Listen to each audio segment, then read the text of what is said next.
خیرپور میں گزشتہ ہفتے پر اسرار طور پر ہلاک ہونے والی 10 سالہ فاطمہ کے کیس میں کچھ نئے حقائق سامنے آئے ہیں۔ پوسٹ مارٹم کی ابتدائی رپورٹ میں کہا گیا ہے کہ بچی پر تشدد اور اس کے ساتھ زیادتی کی علامات بھی پائی گئی ہیں، تاہم اس کی مزید تصدیق ہونا باقی ہے،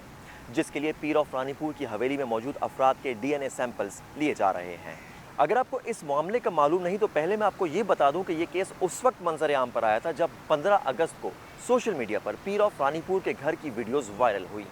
ایک ویڈیو میں دیکھا جا سکتا ہے کہ ایک لڑکی فرش پر لیٹی تڑپ رہی ہے اور کچھ دیر کے بعد وہ ساکت ہو جاتی ہے۔ ایسا لگتا ہے کہ اس کی موت واقع ہو گئی ہے۔ اس بچی کی دیگر ویڈیوز اور تصاویر بھی سامنے آئیں جن میں بچی کے سر، سینے اور ہاتھوں پر تشدد کے نشانات موجود تھے۔ یہ معاملہ میڈیا پر آنے کے بعد کیس کے مزید حقائق سامنے آئے کہ رانی پور میں گدی نشین کے کمرے میں تڑپ تڑپ کر ہلاک ہونے والی بچی فاطمہ ہے، جس کے جسم پر تشدد کے نشانات سمیت کئی ثبوتوں کے باوجود پولیس نے بغیر کسی قانونی کارروائی کے فاطمہ کے والدین کو اس کی لاش دفنانے پر مجبور کر دیا،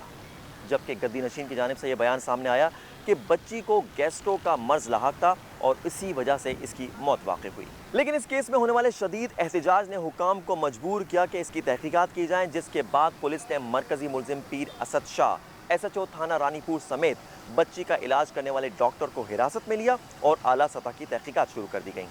19 اگست کو قبر کشائی کے بعد بچی کا پوسٹ مارٹم کیا گیا، جس میں کہا گیا ہے کہ فاطمہ کے جسم کے تقریباً سبھی حصوں پر تشدد کے نشانات موجود ہیں اور ایسی علامات بھی پائی گئی ہیں جس سے معلوم ہوتا ہے کہ بچی کے ساتھ